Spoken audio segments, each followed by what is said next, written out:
पृथ्वी पर आकाश के सबसे करीब बसा हुआ स्थान जहां लोग बादलों के ऊपर रहते हैं। इस अत्यधिक ऊंचाई पर 5100 मीटर वायुमंडल काफी पतला हो जाता है और स्थानीय लोग केवल 50% सामान्य ऑक्सीजन लेवल के साथ जीवन बिता रहे हैं। उनके शरीर कुछ ऐसे विकसित हुए हैं कि वो हमसे 2 गुना अधिक रक्त कोशिकाएं बना सके। इस बंजर भूमि पर इतना कम एयर प्रेशर है कि एक भी पेड़ सरवाइव नहीं कर सकता। ये शहर पेरू के एंडीज में स्थित है और यहाँ की ऊंचाई यूरोप के एल्प्स में स्थित, जो कि सबसे ऊंची चोटी है, से भी 300 मीटर ज्यादा है। यह एक ऐसी जगह है जो आधुनिक जीवन से बहुत दूर है और जहाँ अपराध और खतरा हमेशा करीब रहता है। इस मुश्किल जगह पर लोगों के आने का एक ही कारण है, सोना। कूड़े के ढेर के बीच रहकर और अमीर बनने की उम्मीद में लगभग 50,000 लोग यहाँ आ गए हैं। हम ये देखने जा रहे हैं कि दुनिया के सबसे ऊंचे शहर में लोग कैसे रहते हैं।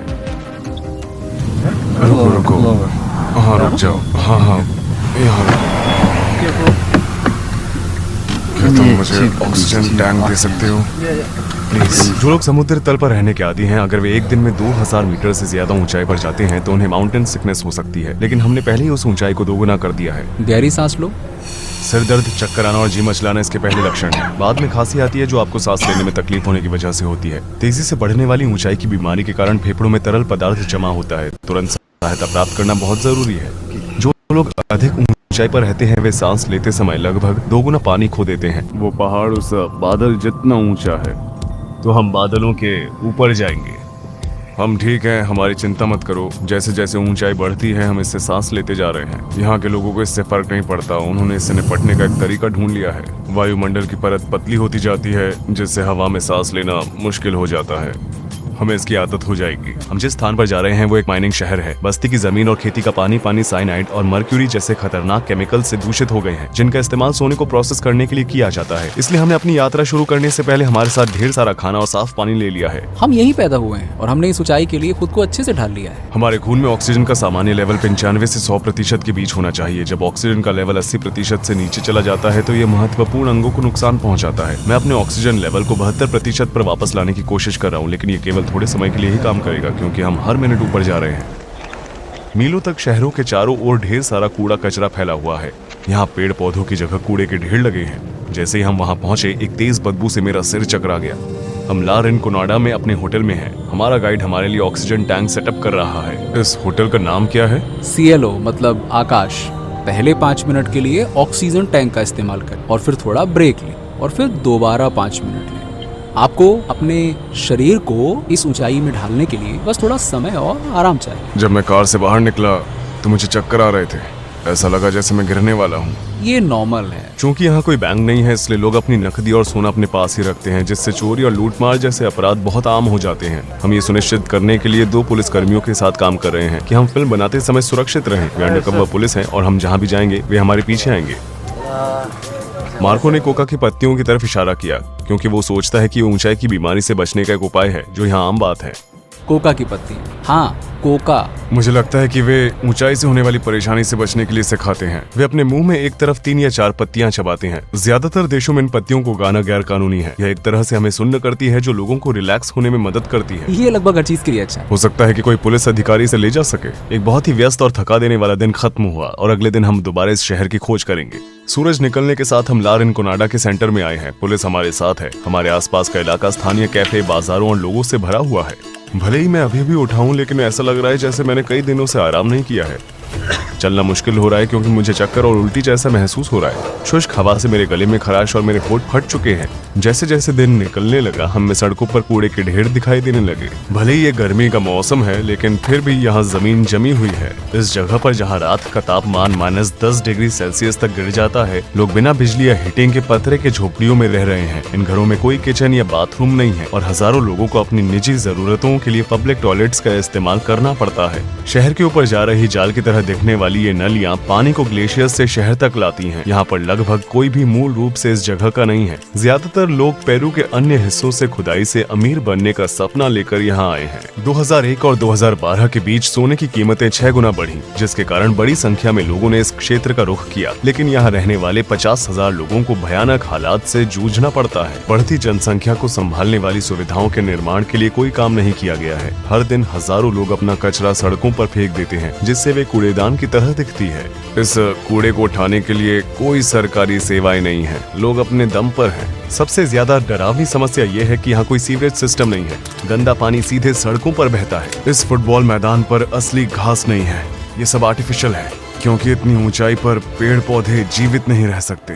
ये शहर ला बेला डी ओरमिएंटे नामक पर्वत के पास स्थित है, जिसका मतलब है स्लीपिंग ब्यूटी। क्या आप इसे देख सकते हैं? चेहरा और शरीर, ये एक सोई हुई औरत के आकार का पर्वत है। शहर अपनी ग्रे इमारतों के साथ आकाश में विलीन हो जाता है। हर सुबह वर्कर्स कई किलोमीटर तक पैदल चलकर खदानों तक पहुंचते हैं। इन गुफाओं में काम करना बहुत मुश्किल है, क्योंकि ये खतरनाक गैसों से भरी हुई है। ला रिनकोनाडा का एक अलग नाम द डेविल्स पैराडाइज है। ऐसा इसलिए है क्योंकि यहाँ की खदानें आपराधिक कंपनियों द्वारा चलाई गई है। बिना इजाजत के सुरंगों के अंदर जाने वाले को गोली मारने के आदेश है। हम इन खदानों को अंदर से देखना चाहते हैं, भले ही लोगों ने हमें ऐसा न करने की चेतावनी दी है। तो हम ये देखने की कोशिश करेंगे कि वो काम कैसे करते हैं। हमारे दोस्त ने कहा है कि शायद हम करीब जा सकते हैं। क्या आप उस महिला को देख सकते हैं? महिला? हाँ, वहाँ एक महिला है। वे बचा हुआ खाना इकट्ठा करती हैं। हाँ, महिलाओं को खदानों में काम करने की इजाजत नहीं है। स्थानीय लोगों का मानना है कि अगर कोई महिला स्लीपिंग ब्यूटी के सोने को छूती है तो उससे जलन होगी और भूकंप जैसी बुरी घटनाएं घटेंगी। वे खदानों के बाहर फेंके गए पत्थरों में सोना खोजकर अपनी रोजी रोटी कमाती हैं। पहाड़ पर सोना खोज रहे बच्चों के गालों पर फ्रॉस्ट बाइट के निशान देखे जा सकते हैं।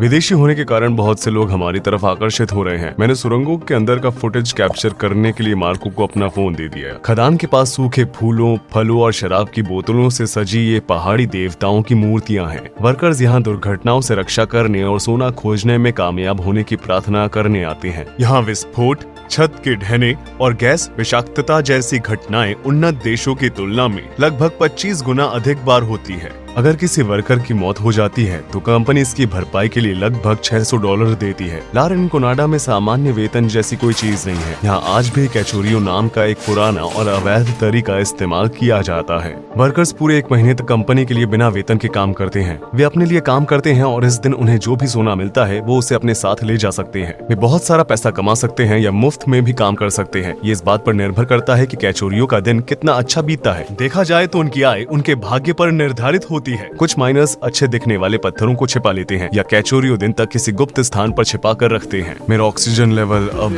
65% है, जो नॉर्मल से काफी कम है। मैं ज्यादा सांस ले रहा हूँ और मेरी हार्ट रेट 120 से ज्यादा हो गई है, जबकि यह 80 और 100 के बीच होनी चाहिए। अभी एक स्थानीय व्यक्ति उसका ऑक्सीजन लेवल चेक कर रहा है। उसके परिणाम मेरे परिणामों से कहीं बेहतर है। 82% ऑक्सीजन और 97 की हृदय गति।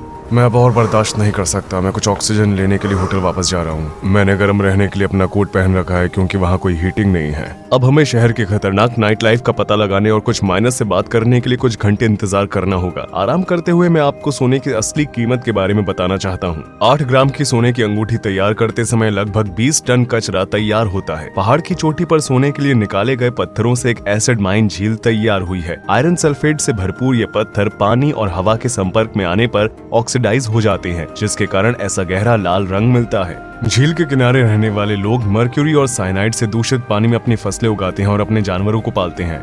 यहाँ रहने वाले लोगों की औसत उम्र सिर्फ 35 साल है, लेकिन इसके लिए सिर्फ केमिकल्स ही जिम्मेदार नहीं है। इस ऊंचाई पर आपको हर सांस में लगभग 50% कम ऑक्सीजन मिलती है। इसलिए ला रिनकोनाडो निवासी का खून एक औसत व्यक्ति की तुलना में 2 गुना गाढ़ा होता है, जिससे हमारे शरीर को पर्याप्त ऑक्सीजन नहीं मिलती और दूसरी गंभीर बीमारियां हो सकती हैं। एक मुश्किल दिन के बाद माइनर्स टाउन सेंटर की ओर भाग रहे हैं। यहाँ केवल कुछ ही सड़कों पर बिजली उपलब्ध है, जिससे शहर का बाकी हिस्सा अंधेरे में रहता है। सभी माइन वर्कर्स यहीं पर हैं, खरीदारी कर रहे हैं और एक दूसरे के साथ मेलजोल बढ़ा रहे हैं। चारों ओर स्टॉल और छोटी छोटी दुकानें हैं और यहाँ स्ट्रीट फूड, कपड़े, घरेलू सामान जैसी चीजें बिक रही हैं। बच्चे देर रात तक एक साथ बाहर खेलते हैं।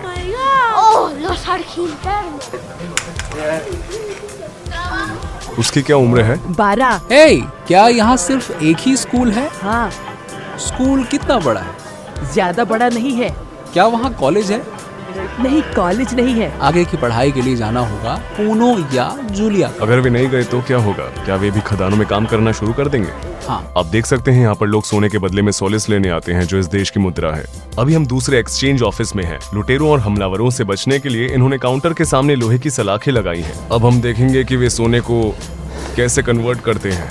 मुझे थोड़ी सांस लेने दो यार। आप जो टुकड़ा देख रहे हैं वो एक वर्कर की पूरे महीने की मेहनत का नतीजा है।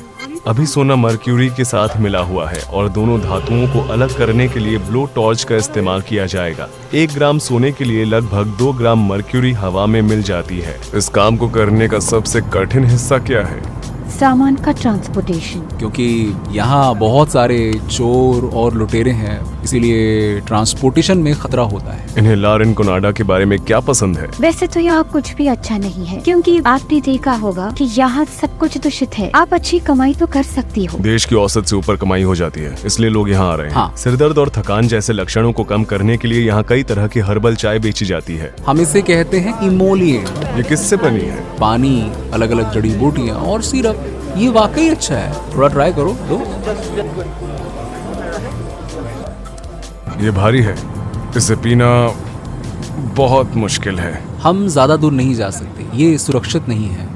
आगे ना तो बिजली है ना ही रोशनी, तो यहीं रुक जाना बेहतर है। आप वहाँ देख सकते हैं, वो वहाँ पे एक महिला फूल बेच रही है। बहुत से लोग यहाँ महिलाओं के लिए गुलाब के फूल खरीदते रहते हैं। शहर में केवल एक पुलिस स्टेशन है और पेरू सरकार इन अपराधों से निपटने के लिए कोई प्रयास नहीं कर रही है। क्या यहाँ कोई जेल है? नहीं, यहाँ एक छोटी जगह है जिसे हम कैला बोजो कहते हैं। छोटी सी जगह है। शहर में कोई अस्पताल तो होगा, है ना? हाँ, छोटा, एक बहुत छोटा क्लिनिक है, लेकिन उसमें सिर्फ 2 या 3 कमरे हैं। अब हम एक माइनर से मिल रहे हैं जो 12 सालों से लारेन कोनाडा में काम कर रहा है। वो शहर के एकमात्र जिम का मालिक भी है। दिन भर की कड़ी मेहनत के बाद कुछ माइनर्स अपना पसीना बहाना जारी रखते हैं। रामिरो खुशकिस्मत माइनर्स में से एक है। आपको अब तक मिला हुआ सोने का सबसे बड़ा टुकड़ा कितने ग्राम का था? 200 ग्राम। उन्होंने कहा कि उन्हें एक ही टुकड़े में 200 ग्राम सोना मिला था। ये काफी बड़ी मात्रा है। क्या आप शादीशुदा हैं? हाँ, मेरे 3 बच्चे हैं। वे यूनिवर्सिटी में पढ़ते हैं। क्या आप अपने बच्चों को खदानों में काम करने की सलाह देंगे?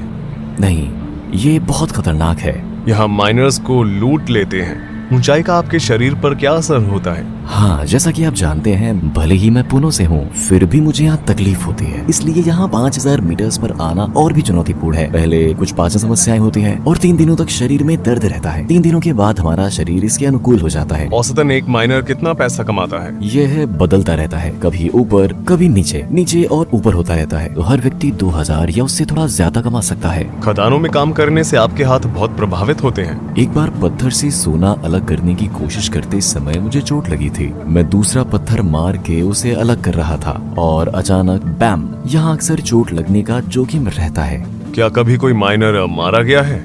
यह अक्सर होता रहता है। लोग कहते हैं कि खदानें मजबूत लोगों के लिए हैं, हालांकि उनका मतलब सिर्फ मांसपेशियों की ताकत से नहीं है। मुख्य रूप से ये मानसिक शक्ति, लचीलेपन, महारत और ऊंचाई पर सोच पाने के बारे में है। ये इतना आसान नहीं है। हम समुद्र तल से 5000 मीटर ऊपर हैं। भले ही लारेन कोनाडा आने और सोने का एक बड़ा टुकड़ा खोजने का सपना बाहर से आकर्षक लगता है, लेकिन ज्यादातर माइनर्स और उनके परिवार कभी भी वो दौलत हासिल नहीं कर पाते जो वे चाहते हैं। पेरू सरकार सोने की खदानों में अवैध कारोबार और वर्कर्स के साथ हो रहे दुर्व्यवहार के बारे में सालों से चुप है। इन सभी स्थितियों के बावजूद लोग दुनिया की सबसे ऊंची बस्ती में बेहतर जीवन का मौका तलाशते रहते हैं। देखने के लिए धन्यवाद। सब्सक्राइब करना न भूलें ताकि आप नई डॉक्यूमेंट्रीज को मिस न करें। अगले वीडियो में मिलते हैं। रूही चैनत यहाँ पर था।